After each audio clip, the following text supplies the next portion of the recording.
nosotros somos aferrados. Y déjame les explico algo, pero antes que cualquier cosa, en señal de reverencia. Esto es reverencia. Inclina tu cerviz, inclina tu rostro y dale gracias al Señor. Dale gracias al Señor porque Él es bueno. Dale gracias a Él porque para siempre es su misericordia. Porque su verdad permanece para siempre. Porque nuevas son cada mañana sus bondades. Porque por la misericordia del Señor no hemos sido consumidos. Porque Él siempre cuida de nosotros. Amén. Señor, ¿qué podemos decir? No hay palabras para expresar lo que nos hace sentir. No es solo lo que nosotros sentimos hacia ti, lo que tú sientes hacia nosotros. Es ese pensar, ese sentir que proviene de ti. El que tú produces en nosotros, mi Señor. El querer alabarte y el hacerlo, el adorarte. No solo con nuestras mentes o con nuestro corazón o con nuestra alma, sino con nuestro espíritu.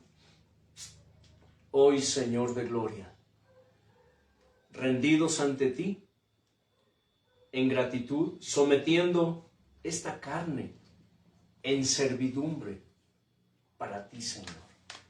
Dispuestos, disponibles, mi Señor, despojados de la naturaleza humana que siempre está oponiéndose a tu espíritu. Y ciertamente, mi Señor, de nuestra carne que para todo pone pretextos. Pero hoy, bendito Dios, agradecido sobre todas las cosas, mi Señor, por tu presencia, por tu gracia inefable, por tu misericordia inefable. Señor, hoy disponemos nuestro oído para escuchar tu palabra. Abrimos nuestro oído, Dios, para escuchar el susurro de tu dulce voz. Despierta, abre, aviva, aumenta, Dios, nuestros sentidos espirituales para que podamos comprender las maravillas de tu ley y poder conocerte un poco más hoy, un poco más, Señor. Y que a través de tu palabra, así como a través de la alabanza que te rendimos, Señor, podamos, Señor eterno, decir que tú eres un poco más real hoy en nuestra vida, mi Señor amado. Gracias, amado Señor Padre. Gracias, amado Señor Hijo.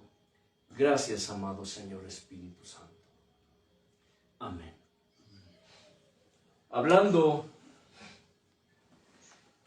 de hábitos espirituales y tomando como referencia lo que nuestro hermano Elliot mencionó respecto a repetir los cantos, no somos en el sentido humano, no somos profesionales.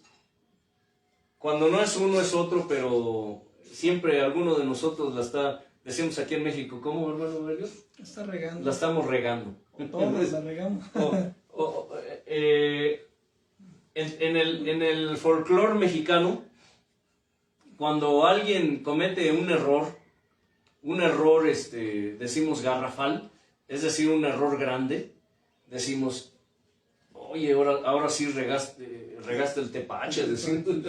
El tepache es una bebida folclórica de aquí de México, una bebida muy, muy rica. no es bebida alcohólica. Casi con piña. Es un extracto de fruta fermentada, no alcoholizada, que quede bien claro. Hay una fermentación que le ponen un límite para que no empiece a formar alcohol. ¿Me explico? Entonces, decimos, ahora sí, regamos el tepache. Pero no regamos el tepache. Simple y sencillamente, si ha notado cada semana, gracias a Dios, nos permite cantar cántico nuevo. ¿Cántico qué? Nuevo. Y obviamente son cantos que durante la semana estamos escuchando, estamos practicando, ensayando. Nos es un poco a veces complicado la sincronización, a veces entramos en destiempo, a veces por ahí alguno de los músicos se le, luego a veces yo digo, se le barre la tuerca, es decir, se le va y se equivoca de nota o de tono. A mí de pronto me equivoco con la voz.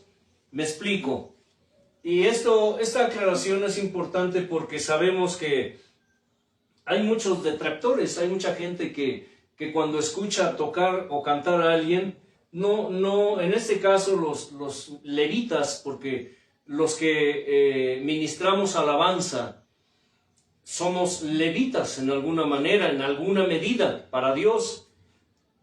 Pero hay quienes no están vinculados con Dios y están viendo más bien lo humano que lo espiritual.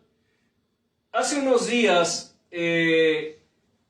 platicaba con los hermanos respecto a una anécdota de una hermana que siempre estaba criticando y juzgando, ¿cierto? Y más cuando se trataba de la alabanza. Y termina la reunión y la hermana se acerca al pastor y le dice: hermano, quiero hablar con usted. Dígame, hermana, ¿qué cree? Que quiero decirle que hoy la alabanza no me gustó nada. Tocaron muy feo, cantaron muy feo los hermanos. El pastor volteó y con la inspiración del Espíritu Santo volteó y la miró y le dijo: qué bueno que no le gustó a usted la alabanza, hermano. Pero ¿cómo, hermano? Es que hoy estuvo muy fea la alabanza. Sí, qué bueno que a usted no le gustó. Porque la alabanza no era para usted, hermana. La alabanza era para el Señor. Hay gente, si analizamos eso, lo analizamos y nos damos cuenta que hay personas dentro de la congregación que están, ¿pero qué? Pero no están. Están, pero no están.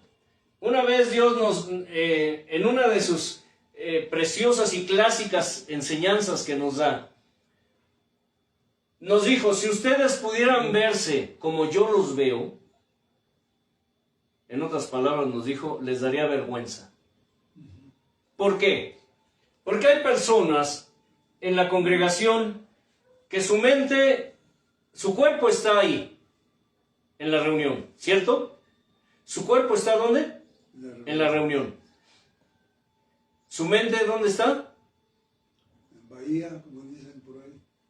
En la cocina, en el trabajo, en el estudio, en la escuela, en cualquier otra cosa. Pero no está allí. ¿Sí me explico? Sus pensamientos vagan por otro lado. Su alma está por allá, para que me entiendan mejor. Solo Dios sabe. Su alma. Su espíritu, por allá. Es decir, ¿están qué? Dispersos. Para aquellos que han creído y saben que somos seres tripartitas, es decir, de tres partes, tripartitas. ¿Me explico? Por eso a Dios no se le aplica el término tripartita. Él es ¿qué? Trino. Él es el Padre, el Señor Padre, el Señor Hijo, y Él es el Señor Espíritu Santo. Pero nosotros somos tripartitas. Somos espíritu, alma y ¿qué? Y cuerpo. Dijo, si ustedes se pudieran ver como yo los veo, se darían cuenta de lo que realmente están haciendo. Gente que está desconectada. Hace un momento yo sí estaba analizando, mientras cantábamos, mientras tocábamos, analizaba, y de pronto por ahí a mí yo me equivoqué, y le dije, en mi mente empecé a platicar, a conversar con el Señor. Escucha bien lo que te digo, abre tu oído, si tienes oídos para oír, oye. Y le dije, Señor, yo quiero vincularme contigo. Quiero estar vinculado contigo, Señor. Independiente de los errores que estemos cometiendo, de lo que sea, que quizá muchos ni lo notaron, ¿cierto? Tal vez, será porque nosotros lo hacemos y de pronto la práctica no es exactamente el ensayo que tuvimos, ¿sí? Pero nosotros somos más críticos con nosotros mismos. Me explico. Debemos ser ¿qué? Autoanalíticos y críticos con nosotros mismos. Pero no críticos de criticar, sino del criterio. De autoexaminarnos y ver qué estamos haciendo y cómo lo estamos haciendo. ¿Me explico? Lo que se conoce como autocrítica para mejorar. Sí. Y le dije, Señor, vincúlame. Tú vincúlame. Estaba en mi mente, estaba clamando mi alma, mi espíritu, por estar vinculado con Él. Y porque mis compañeros se vincularan. ¿Me explico? Ayer que estábamos en el ensayo, y dando una breve palabra, hablábamos acerca del estar vinculados ¿en qué? Entre nosotros. Porque nunca podremos vincularnos a Dios si nosotros no estamos vinculados entre nosotros. Esto es importante para que puedas comprender en qué consiste mucho del por qué Dios se manifiesta o no se manifiesta en medio de una reunión. Escucha bien lo que te estoy diciendo. Tiene que ver mucho con los vínculos. ¿Con qué, hermano Casani? Con los vínculos. A veces decimos, quiero estar unido a ti, Padre, Hijo, Espíritu Santo. Pero no somos capaces. Explica lo que es un vínculo. No somos capaces de estar vinculados entre nosotros. Para quienes no entienden el término o no saben lo que significa la palabra vínculo, Dios lo llama vínculo. En la Escritura hay diferentes maneras como se usa esa palabra. Se usa tanto la palabra vínculo como otros términos que significan algo parecido o lo mismo. Por ejemplo, lazo. Un lazo, dice. ¿Lazo qué? Del cazador. Escucha esta palabra. Es palabra de Dios. Cuando habla de caer en lazo del cazador, se refiere a que dejamos de estar vinculados con Dios y nos vinculamos ¿con quién? Con el diablo. Ese es el lazo del cazador. Nosotros lo tomamos de forma literal y decimos un lazo, como los charros mexicanos, que lanzan ¿el qué? La cuerda. La cuerda, el lazo, ¿para qué? Para amarrar a una vaca o Sí. un becerro, lo que sea. Un vínculo es un lazo. ¿De qué? De unión. Un vínculo es un lazo de unión o unidad. ¿Me estoy explicando? Y el objetivo que tiene es atraparte. Cuando se habla de caer en lazo del diablo, se refiere básicamente a que él lanza su ¿qué? Su vínculo.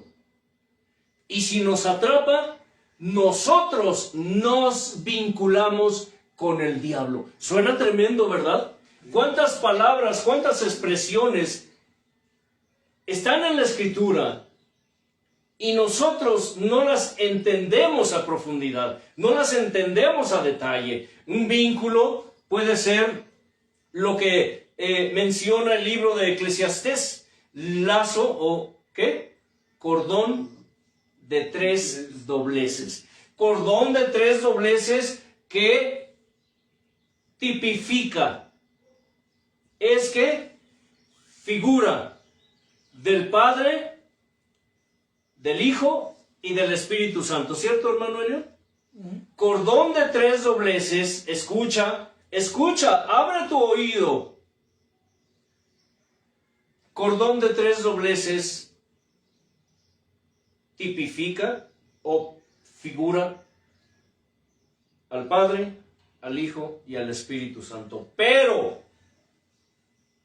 cuando tú haces un ¿qué, hermano Elliot? Con un nudo. Un nudo con el cordón de 3 dobleces. ¿Alguna vez has pensado en esto? Un cordón de 3 dobleces. ¿No hay algo por ahí? Son 3 hilos que van entrelazados. Sí. ¿No hay una cuerdita por ahí para poner el ejemplo? No. Bueno, vamos a usar este cable, porque quiero dejar bien claro esto. ¿Cuántos hay aquí?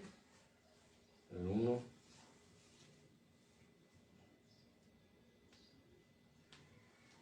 Aquí hay un ¿qué? Un cordón de 3 dobleces. ¿Cordón de qué? De 3 hilos. ¿Okay? Pero ¿qué pasa cuando el cordón de 3 dobleces se hace un ¿qué? Un nudo. Un nudo. ¿Están entendiendo el ejemplo? Cordón de 3 dobleces se hace ¿qué? 1. Es asombroso, ¿verdad? Es asombroso la manera como Dios nos llama para que aprendamos a vincularnos con Él. Pero para que nosotros podamos estar vinculados y unidos con y a Él, primero nosotros tenemos que vincularnos entre nosotros. Recuerdo que, retomando un poco el comentario de nuestro hermano que dijo que volveremos a cantar esta alabanza, estos cantos. Recuerdo que el Señor un día nos dijo, respecto a lo que tú mencionaste, dijo, sean, ¿qué? Aferrados. Sean aferrados a mí. Sean aferrados a mí. Mencionó algo. Él siempre da, ¿qué? Directo al blanco. Él da directo al blanco, con la mira. Dijo, así como ustedes son aferrados a sus malos hábitos, así como ustedes se aferran a sus pecados, a sus necedades, dijo, así aférrense a mí. Si analizas todo esto que te estoy diciendo, te darás cuenta que muchas veces no es tanto lo que los demás hacen. El problema no empieza con los demás, el problema empieza con nosotros. Hay gente que pudiera estar en medio de un lugar que está ardiendo en el fuego del Señor, pero ellos están totalmente apagados. Apagados. Es como si tú pones un montón de luces, de focos, todos encendidos, pero en medio de ellos hay un foco que apagado. La vida de los creyentes es más o menos así. Hay quienes están prendidos y hay quienes están apagados. Hundidos. Entonces, es importante. ¿Por qué Dios se manifiesta en lugares así? Porque, entre otras razones, hay otras razones, pero es cuando el pueblo de Dios está en su pensar y en su sentir en un ¿qué? Vínculo. Cuando tú te vinculas con tus hermanos, entonces todos juntos pueden estar en unión En un común con acuerdo. Dios. Con Dios. Recuerden que Dios no tiene naturaleza. ¿Tiene qué? Esencia. Tiene esencia. Dios no tiene naturaleza, tiene esencia. ¿Y tiene qué? Sensibilidad. Eso significa que cuando nosotros estamos unidos en su esencia y en su sensibilidad, el Señor empieza a manifestarse. Señor, vincúlame a ti. Vincúlame.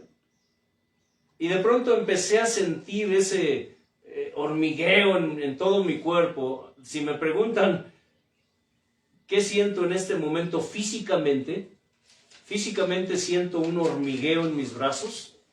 Y como dijo el hermano Elliot, siento así como que el piso se mueve. La presencia de Dios se empieza a manifestar cuando tú estás dispuesto y disponible para Él. Amén. Gloria a Dios. Siguiendo con la enseñanza respecto a Sodoma, Gomorra, Adma y Zeboim. La semana anterior, la enseñanza anterior, dijimos que una de las razones por las cuales hay tantas herejías en medio del pueblo de Dios es porque se le ha permitido a personas neófitas, a personas indoctas, que ministren. Mucha gente le llama a esto, ¿un qué? ¿Cómo le llaman a esto, hermano? No, ¿cómo le llaman a esto? ¿Pedestal? Un púlpito. Le llaman un púlpito. Le llaman a esto, como nosotros, el atril. Humanamente se llama un atril. Es un objeto donde nosotros pues ponemos nuestros accesorios, nuestras herramientas. Yo en mi caso pues las hojas, la enseñanza escrita, una tableta donde tengo versiones de la escritura, una pluma que uso de pronto para remarcar algo, escribir algo. Esto se ve como un lugar donde todos nos paramos y hacemos cosas. Enseñamos, predicamos, cantamos, tocamos, etc. Tal vez muchos de ustedes se hayan dado cuenta que ministramos descalzos, sin calzado. No es un ritual meramente religioso como muchos quizá lo hayan tomado. Es parte de un ritual, parte de un hábito espiritual que Dios nos ha enseñado como parte de la reverencia que Él se merece. ¿Me explico, hermano Casani? La reverencia que Él merece. Y no solamente la merece, es suya. Le pertenece. La gente hoy honran a aquel, aquella, a este o aquel. Pero el único que merece la honra y la gloria, ¿quién es? Es Él. ¿Por qué les digo todo esto? Porque más allá de lo material, más allá de lo físico. Lo espiritual es lo que gobierna todo. En alguna ocasión les dije, si ustedes pudieran ver en una reunión donde se está blasfemando el nombre de Dios con enseñanzas herejes, con enseñanzas de la prosperidad, de la simonía, enseñanzas del humanismo, de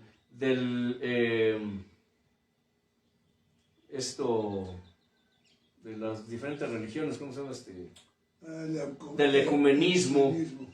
¿Sí me explico? Si ustedes pudieran ver cómo Dios ve esos lugares, en esos momentos, Dios, antes que ver almas, personas, está viendo demonios, moviendo a esas personas. ¿Qué vio el Señor Jesús cuando el bocado entró en Judas? ¿Qué vio? ¿Vio a Judas? ¿O a quién vio? ¿A quién se dirigió el Señor cuando le dijo, lo que tengas que hacer, ve y hazlo ya? El enemigo. ¿A quién le habló el Señor? El enemigo. ¿Vio a quién? Al enemigo. Porque dice la Escritura, y esto nos lleva a otra enseñanza importante, para aquellas personas que piensan que donde está el Espíritu de Dios hay libertad. Y escucha, sé que esto que diré, muchos no estarán de acuerdo, pero a fin de cuentas, a Dios no le interesa si están de acuerdo o no. Muchos dicen y se han preguntado, ¿Satanás está presente donde está Dios? El hermano Casel ya se quedó pensando. La Biblia dice que nos está acusando. La enseñanza bíblica, la enseñanza de la Escritura dice que sí, cuando Dios se lo permite. Satanás estaba presente ahí cuando estaban tomando la cena. Allí estaba Satanás. Allí estaba Satanás. Hermano, ¿en qué se basa para decir eso? Allí está. Dice que cuando el Señor Jesús dijo, de cierto les digo que uno de ustedes me entregará. ¿Soy yo maestro? ¿Soy yo maestro? ¿Soy yo maestro? Aquel a quien dé el pan mojado, ese me entregará. Pero ¿cómo podían saber quién era si mojaban el pan en un solo plato situado en el piso? No estaban sentados en una mesa, ¿eh? Y eso es parte de herejías que se han enseñado por años, no solo en el catolicismo, también aquí en el pueblo de Dios. Los judíos en la antigüedad, y muchos lo hacen todavía, en Oriente se practica mucho eso, se sentaban ¿qué? Al piso. Al piso, con los pies hacia atrás y recargados en su codo. Y recargados unos con otros. Estiraban la mano en un plato. Era como un círculo, hacían un círculo. Todos mojaban su pan, el mismo pan que se iban pasando. Por eso dice que pasó la copa a todos, pasó el pan, lo partió, lo dio. ¿Se dan cuenta? Y dijo, aquel que mete su pan en mi plato, junto conmigo, ese me entregará. Pudieron ser cualquiera de los 12. Sí, porque todos ya lo habían hecho. ¿Sí? ¿Se dan cuenta? Pero nadie lo entendió, sus ojos estaban vendados. Y resulta que cuando Judas tomó el bocado y el bocado entró en él, ¿qué dice? Satanás entró en él. Y dice uno, achis, pues ¿qué hace Satanás allí? Ahí estaba Satanás. El Señor estaba viendo a Satanás. Si ustedes pudieran ver cuántos demonios se están moviendo en una reunión donde se está alabando a Dios, se espantarían. En serio. Porque Dios permite eso. Porque no todos los que dicen que son. Porque ni son todos los que están, ni están todos los que son. Así de simple. Ni son todos los que están, ni están todos los que son. Uy, el hermano Antelmo siempre hablando negativo, ¿verdad? Pero esa es la realidad. El gobierno espiritual está sobre el material. El gobierno espiritual está sobre el material. El gobierno espiritual es el que gobierna el material. Son los demonios los que gobiernan a esos ministros apóstatas. Son los demonios los que gobiernan a esos seguidores de los apóstatas. Porque no vean ustedes a las ovejas que siguen las herejías, no las miren como víctimas. Porque muchas de ellas están conscientes de la realidad. Están conscientes de que hay errores doctrinales. Están conscientes de que las están llevando al matadero, pero no les importa. Y tantas herejías que se han introducido en el pueblo han sido porque se les ha permitido a los indoctos, a los neófitos, pasar a un lugar así, que más allá de llamarse atril, más allá de llamarse púlpito, ¿se llama cómo? ¿Cómo se llama, hermanos? Altar. Altar. Esto es un altar. Y cuando se le permite a un neófito, a un indocto, a un ignorante, pasar y hacer uso del altar de Dios, allí están sucediendo muchas cosas en el reino espiritual. Escucha. Lo que estamos haciendo aquí tiene que ser, antes que material, antes que estético, tiene que ser espiritual. Aquel ministro que dice que es ministro de Dios, pero que no está en comunión, en intimidad con Dios, durante la semana, vinculado con Dios y unido a Dios, ese ministro, ¿qué puede estar transmitiendo a través de su ministración? Pues todo lo que los demonios están influyendo. ¿Sí? Porque hay mucha gente que durante la semana, oh Dios mío, son demonios con pantalones o son diablas con faldas. Pero el día domingo... ¿O con pantalones también? Bueno, sí, porque ahora ya la mujer repudia el vestido. Repudia ya. Durante la semana llenaron sus oídos de todo tipo de estiércol. Durante la semana hicieron y deshicieron. No oraron, no ayunaron, no leyeron la escritura, no tuvieron intimidad con Dios. No hubo ¿qué? Vínculo. Pero el día de la reunión, llámese lunes, martes, miércoles, jueves, viernes, sábado o domingo, ese día, ¿cómo estamos, hermano Casani? Con una cara de santos. De santos. Con una aureolita aquí, o de plano, haciendo o enseñando pues, lo que tengo que hacer. Lo tengo que hacer. ¿Sí me explico? Los ministros modernos, obviamente, pues cobran su ¿qué? Su sueldo. Ellos lo tienen que hacer porque en la reunión ya ellos están calculando cuántos llegaron o cuántos irán a la reunión y conforme a eso ellos hacen sus cálculos, ¿qué? Sacan la máquina ¿de qué? De sumar. De sumar, sacan la calculadora y empiezan a hacer sus cuentas. Sí, tal vez esto se escuche grotesco y juicioso, pero así es.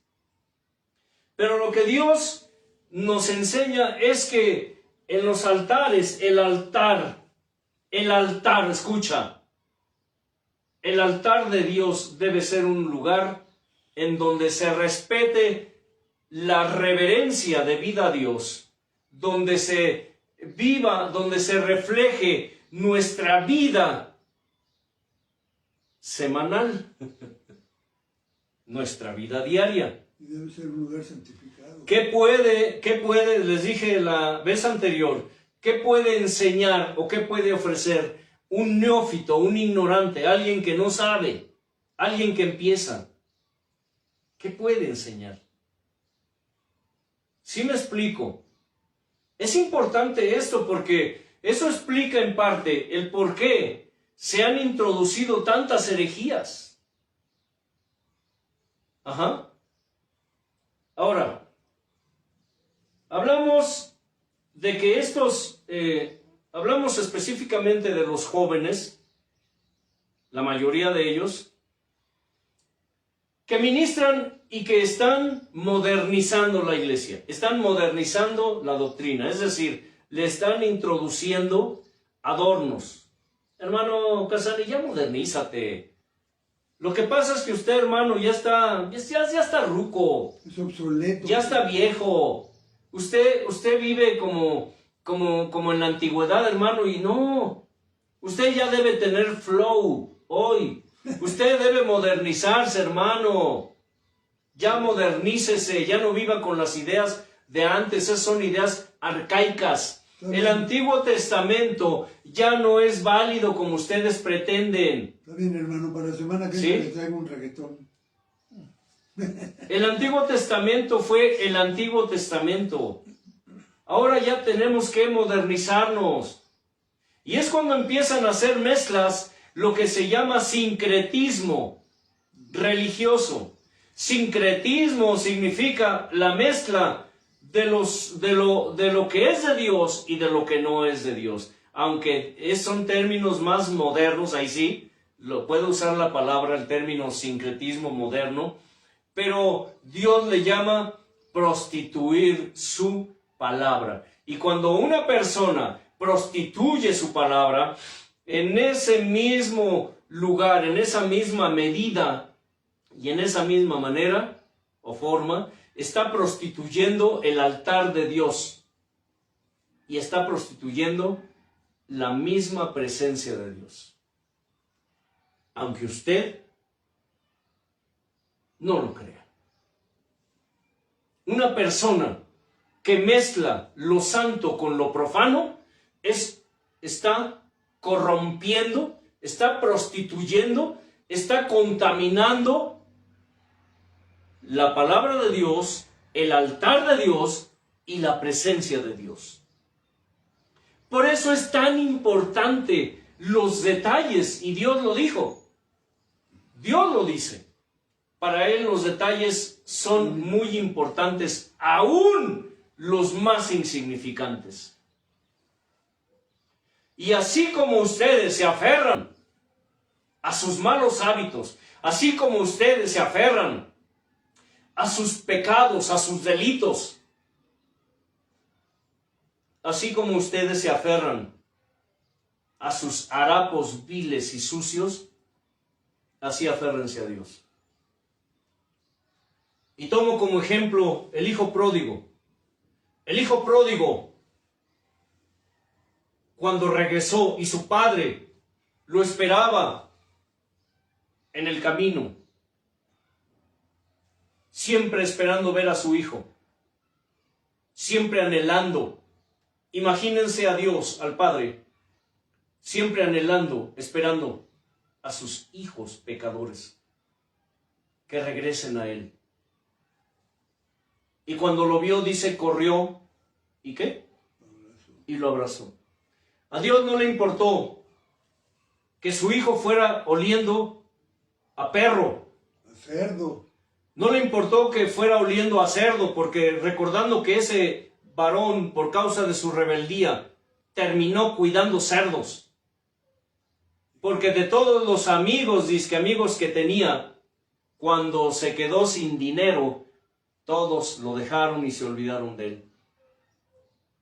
Así muchos hoy no quieren entender, no quieren escuchar que lo que el mundo les ofrece es efímero, temporal, ilusorio y pasajero.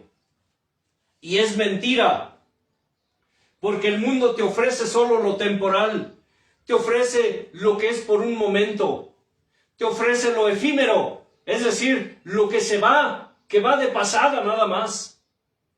Te ofrece ¿lo qué? Lo pasajero, lo que va ¿qué? De paso. Te ofrece lo ilusorio. ¿Sabes qué es ilusorio? Algo que es perecedero. Ilusorio es que mucha gente pone su esperanza, sus ilusiones en algo o en alguien. Que se va a desvanecer. Eso es ilusorio, es solamente una ilusión, pero es una ilusión, dicen los cantantes mundanos, una ilusión pasajera. Hay gente que se ilusiona pensando que el pastor, que el ministro, que el profeta, que el diácono, que el apóstol, que el maestro, que el evangelista los salvará. Tienen la ilusión de que lo que les están enseñando es verdad y con eso serán y son salvos. Son cosas ilusorias, pasajeras, temporales. Pero más que allá son ilusorias porque ellos están haciendo la ilusión de que están en el camino correcto. Se ilusionan pensando que el evangelio es fácil. Se ilusionan pensando que el evangelio es estar bien, estar cómodos, ser ricos, ser prósperos, superarse personalmente, la superación personal. Viven con la ilusión pensando, Señor, ahora soy salvo yo y ahora es salvo a mi casa, a mi familia. Son ilusiones. Es algo ilusorio. Y mucha gente en las congregaciones viven así, creyendo que lo que el mundo les está ofreciendo, lo que su ministro les está ofreciendo, es la verdad. Y es triste entender esto, porque cuando Dios quita las vendas y nos damos cuenta del camino por el que andábamos, y no hablo de estar lejos de la iglesia o lejos de Dios, en el sentido como lo entendemos, porque una persona que está en el camino equivocado es una persona que está lejana a Dios. Y de pronto cuando Dios te quita las vendas y ves, por eso el Señor dijo, el que tiene oído, ¿qué? Para oír, oiga. ¿Te das cuenta que vas caminando en oscuridad? Por eso el Señor dijo, ¿cómo puede un ciego guiar a otro ciego? ¿Cómo puede un ministro de la prosperidad, un ministro de la simonía, un ministro del humanismo, un ministro ecuménico, cómo puede, escucha, cómo puede guiar a otros si está en oscuridad ese ministro?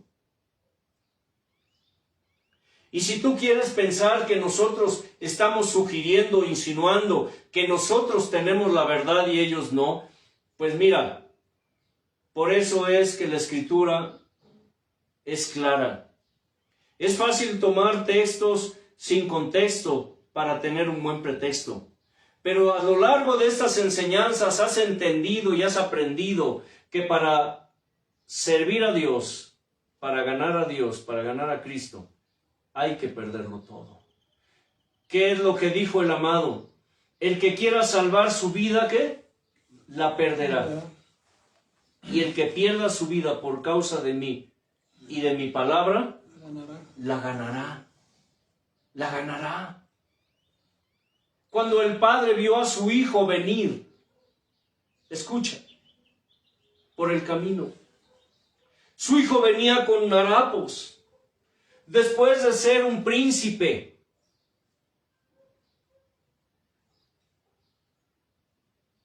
Analízalo. Usa tu imaginación espiritual.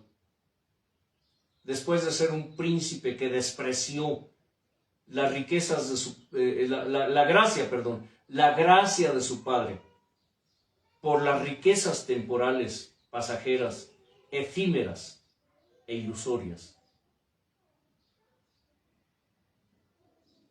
Venía de regreso. ¿Con qué? Con harapos. ¿Han visto ustedes a los mendigos en la calle? ¿Cómo andan? Huelen mal, se ven mal, la ropa hecha jirones, destrozada, sucios, descalzos. Ese joven, podríamos entenderlo así regresó a su padre. Lo primero que el padre hizo fue, ¿qué? Abrazarlo, Llamó a los criados, para que lo bañaran, lo vistieran. bañen a mi hijo y pónganle vestidos de gala. Y le dio un anillo. Y le dio su anillo. ¿Qué es el anillo? El sello. ¿Qué es el sello? El Espíritu Santo. Pacto. El pacto. ¿Pero qué creen? Que hay muchos hijos de Dios que todavía, después de que son vestidos con las vestiduras de Dios, que son santas, puras, limpias, hermosas, llenas de luz, ellos van y se quieren poner otra vez sus, ¿qué? Sus harapos viles y sucios. Hay gente en las congregaciones, en medio del pueblo de Dios, que no se han querido despojar de sus harapos viles y sucios. A pesar de que Dios los revistió en un tiempo, muchos de ellos, como les dije con anterioridad, Dios nos dijo, muchos de mis hijos empezaron bien. Muchos de los herejes que ustedes conocen, dijo, en un tiempo fueron mis hijos y empezaron bien. Y terminaron mal. Esos ministros que han introducido, que han torcido la palabra, que la han corrompido, que la han prostituido, que la han contaminado, son personas, son almas que se despojaron de los vestidos que Dios les puso y se volvieron a revestir de sus harapos viles y sucios. A eso me referí cuando les dije que una persona que murió el pecado está resucitado para Cristo, pero una persona que fue resucitada para Cristo y murió para Cristo ahora, es porque resucitó al pecado. ¿Contradictorio? ¿No? ¿Tiene que ver con qué? Con las vestiduras. Una persona que no está revestida de la presencia de Dios es una persona que interpreta la palabra de manera privada. Recordando que la escritura no es de interpretación privada. ¿Recuerdas eso, hermano Elliot? Toda la escritura no es de interpretación privada. Escucha.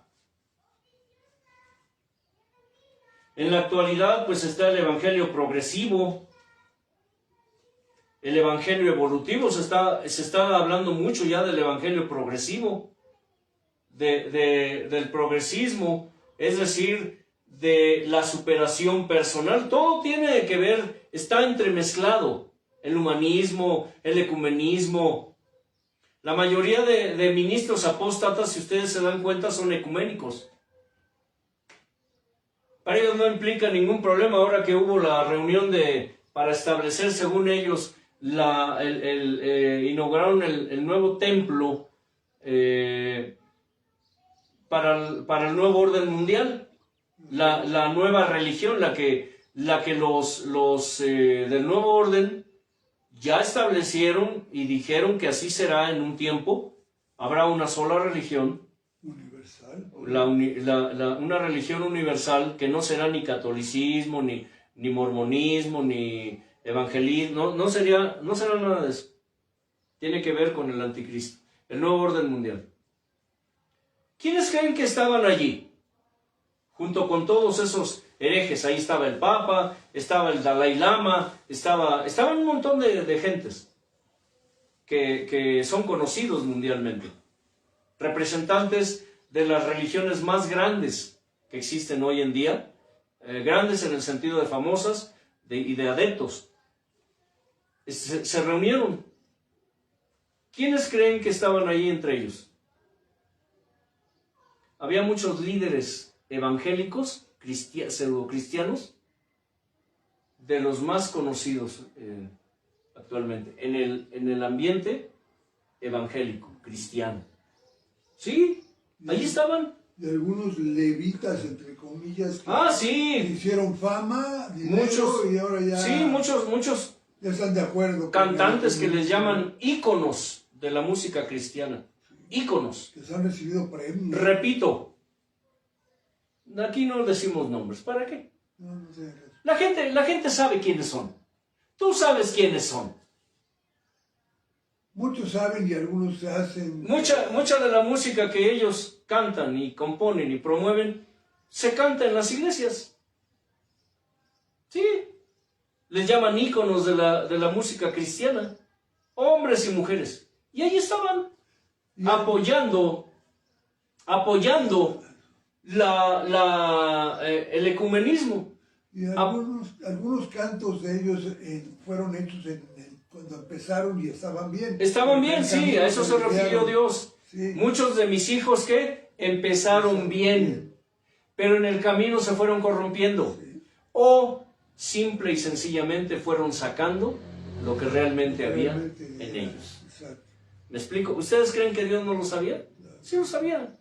Simple y sencillamente Dios los puso ahí, y los puso así, y los puso a ellos porque convenía a sus intereses. Porque la palabra de Dios se tiene que cumplir, hermanos. Hermano Elliot, la palabra de Dios se tiene que cumplir. Las profecías se tienen que cumplir. ¿Cómo se cumplirán si no se dan las condiciones exactas y adecuadas conforme a la misma palabra para que eso se cumpla? Volvemos a los ¿Sí? casos de honra y de deshonra. Entonces, en la actualidad, les dije que la figura del pastor es la más importante porque de esta manera, pues se mantiene un control sobre la gente, sobre las almas. Por eso el Señor nos enseña, mire, Dios está preparando, escucha esto, Dios está preparando, su generación de guerreros. Les dije en alguna ocasión anteriormente que Dios está preparando, ¿qué, hermano Elliot? Su generación, no una generación, sino su generación de guerreros. No es lo mismo que decir, está preparando una generación de guerreros, a decir, Dios está preparando su generación de guerreros. Es decir, los que lucharán, los que pelearán la buena batalla de la fe en los tiempos finales. Pero de manera interesante vemos que Satanás también está preparando su generación de guerreros.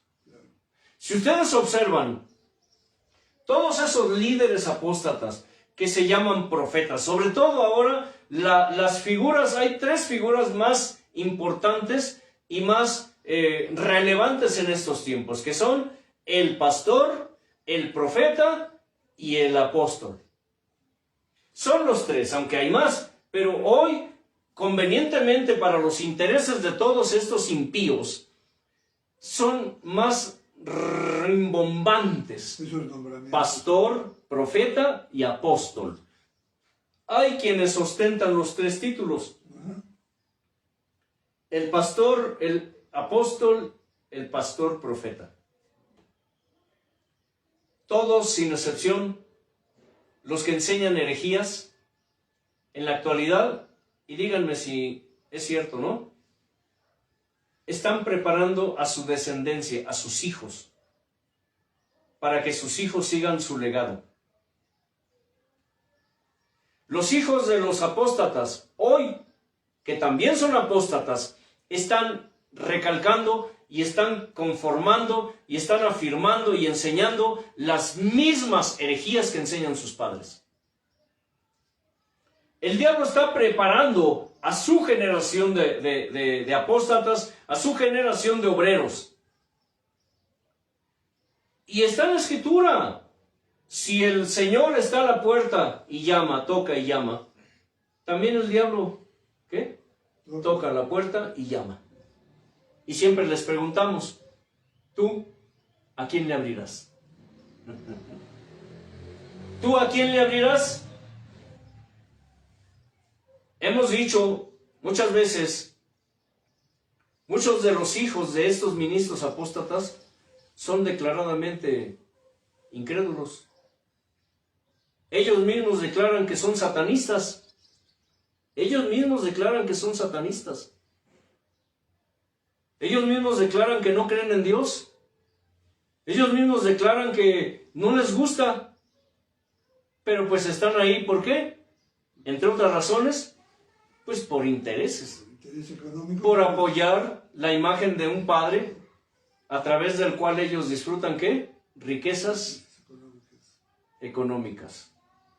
Si ustedes ven, las redes sociales están llenas de anuncios de hijos de profetas, hijos de pastores, hijos de apóstoles, hijos de evangelistas, que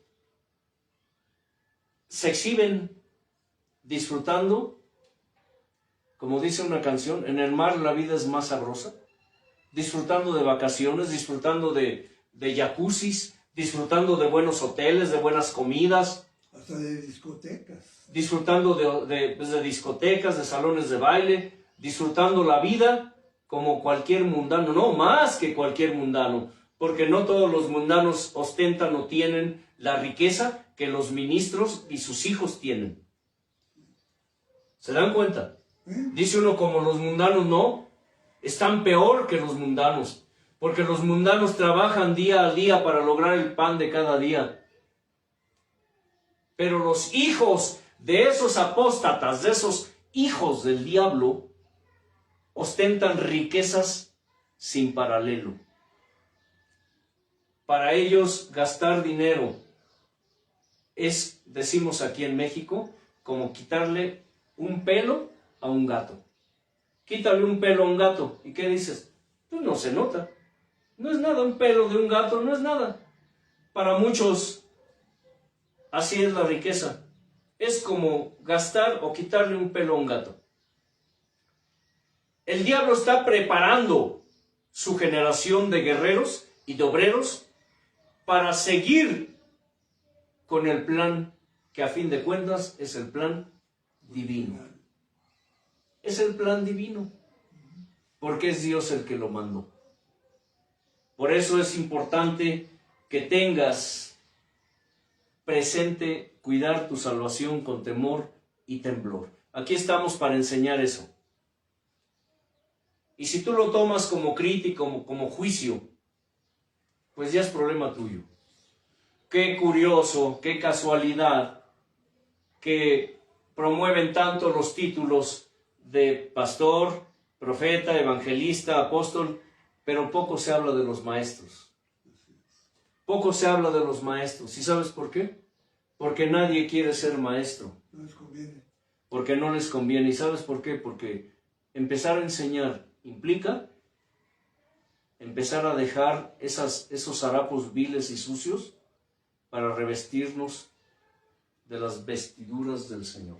Porque la enseñanza implica aprender de Dios, Exactamente. te da revelación, y debemos recordar que sin santidad nadie verá al Señor. Recordando que no digo que no haya quienes por ahí de pronto se pregonan el maestro, un maestro, pero también son iguales, la mayoría, porque para decir maestro, para empezar, el Señor dijo, nadie es mayor que su maestro. El discípulo no es mayor que su maestro. Quienes tenemos la responsabilidad de enseñar, tenemos ¿qué?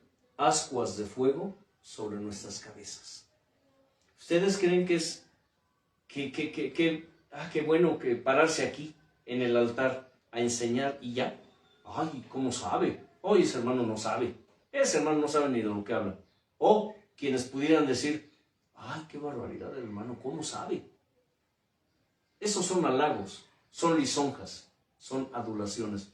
Al final, a fin de cuentas, es una gran responsabilidad que tenemos delante de Dios de enseñarte a ti que no sabes qué es la voluntad de Dios, cómo es la voluntad de Dios, cuál es la voluntad de Dios. Y si tú eres de los que Dios le quitó vendas, dale gloria a Dios. ¿Y sabes por qué? Porque el que Dios te quite vendas es garantía o es seguridad y garantía de que estarás en sus bodas en aquel día. Y si Dios no te quita vendas, entonces es muy posible que sea seguridad y garantía de que tú no estarás en sus bodas en aquel día. Así que sigamos adelante aprendiendo la palabra de Dios. Y si tú hasta hoy has sido de esos que siguen esas herejías, autoexamina todo esto. Ponte bajo la luz de la Escritura. Tú ponte bajo la luz de la Escritura, a la luz de la palabra de Dios. Y considera si esas doctrinas que tú estás siguiendo y que sabes que están mal delante de Dios, pero que tú, por ser aferrado a esos delitos, a esos pecados, a esos delincuentes, porque no son otra cosa más que delincuentes del Evangelio, personas que tienen el Evangelio como negocio y que no les importa, porque sí lo saben, pero no les importa tener el infierno, el lago de fuego, como ganancia. Toda aquella persona, toda aquella alma, hombre o mujer, viejo o joven, que tienen el Evangelio como negocio, ya tienen el lago de fuego, el infierno, como ganancia. Escucha. Porque asumen que en el último instante Dios te perdona. Te arrepientes, te perdona y te vas con Él. Por eso mucha gente vive así como tú dices. Siguen sabiendo que están en el error, predican doctrina falsa, no viven como un verdadero hijo de Dios. Hacen y deshacen. Sí, y al final ellos asumen, yo en su infinita misericordia de Dios, yo en un último instante me arrepiento, me perdona y me voy. Como Dios es puro amor, a la Sí, hora me va a perdonar. muchos tienen no esa idea, ellos creen que así será. Y digo, Dios es soberano y a veces uno puede decirle, Señor, ¿por qué? Pero Dios así habrá casos que sí, pero aquí el detalle es si te va a dar tiempo, porque yo puedo una vida así, en desorden contra Dios y ante Dios, y pensando que pues yo me arrepiento y le pido perdón, pero no puedo saber si mañana me quite la vida y ya no me dio tiempo de arrepentirme. Hay cosas... Perdón, que ese es uno de los más sutiles engaños del diablo. Sí, hay cosas que nosotros o el pueblo de Dios no sabe. Para empezar, se niega la predestinación. En la mayoría de los altares se niega la predestinación. Dicen que no es cierto. He escuchado gente y ministros que dicen que nosotros decidimos y hacemos nuestro propio futuro. Pero no. La escritura sí dice y no. Que él hizo caminos de antemano, o sea, Él ya hizo nuestros caminos. Pero todas esas cosas algún día las explicaremos, si Dios permite, cuando se hable de la predestinación. Pero así le plació al Padre hacerlo. No fue decisión del Hijo, no fue decisión del Espíritu Santo. ¿De quién fue? Decisión del Padre. Pero los tres lo decidieron. Es como cuando hizo... Ay, hermano, no nos revuelva. No, y es bíblico. Es bíblico porque si lo vemos en el principio de la creación que dice, cuando él primero dice, y haremos, ¿Sí? Y después él dice, hice. O sea, habla en plural, hablando los tres, como en conversando, singular, pero sí. al último él, como digamos así, como él se adjudica Singular. como creador, como padre, hice, formé. Es que a fin de cuentas, hablar de la predestinación tendremos que tocar un poco el tema de la Trinidad, obviamente. Claro. Y esto será un manjar para muchos, Y tiene que pero ver será con su soberanía. será un cuestionamiento para muchos. Claro. Pero todo está en la Biblia, entonces... Sí. No estarán de acuerdo, pero Pero está Sí, escrito, aunque no esté de pero- acuerdo, hermano, claro. pero ahí está escrito, o sea, ya Pero sería a fin- mucho que no esté de acuerdo con A la fin de escritura. cuentas, pues el que dice es Dios. Nos guste o no nos guste, estemos de acuerdo o no estemos de acuerdo. Y como la Escritura lo enseña, esto será solamente ¿para qué? Para sabios y para entendidos. Solamente es para sabios y para entendidos. Es decir, aquellos a quienes Dios les dio sabiduría y les abrió el entendimiento. Así como si Dios te dio la sabiduría y te abrió el entendimiento y estás comprendiendo mucho de lo que se está enseñando aquí, o todo lo que se está enseñando, quiero decirles algo como referencia. Hemos conversado acerca de la situación de la necesidad de escribir un manual. Quiero empezar a decirles a ustedes que para todos aquellos que estén interesados en estas enseñanzas escritas, aquí estamos, ¿sí? Pueden comunicarse con nosotros a través de la página Mi Pensar y Mi Sentir. Ahí están los números telefónicos, está el WhatsApp, etc. Porque es necesario. Hay mucha gente que está hambrienta de la palabra de Dios. Muchos en el pueblo de Dios anhelan lo que otros desprecian. Muchos anhelan lo que otros desprecian. La sana doctrina. Esta palabra es de Dios, no es mía. ¿Estamos de acuerdo? Amén. Y para aquellos que cuestionen y que digan, no es cierto, bueno, es porque no son ni entendidos ni son sabios. Hermano Eliot. Amado Padre, amado Hijo, amado Espíritu Santo, como en todas las cosas, Señor, gracias por tu alabanza, gracias por la adoración, por el tributo y el sacrificio que nosotros como seres humanos, como creación, te ofrecemos, Señor. Como siempre, Señor, incrústala, séllala y dale la permanencia, mi Señor eterno, porque toda la honra y toda la gloria es tuya y te pertenece, Señor eterno. Amén. Que la paz de Dios, que sobrepasa todo entendimiento, gobierne todo su ser espiritual, alma y cuerpo y todo lo que ustedes representan.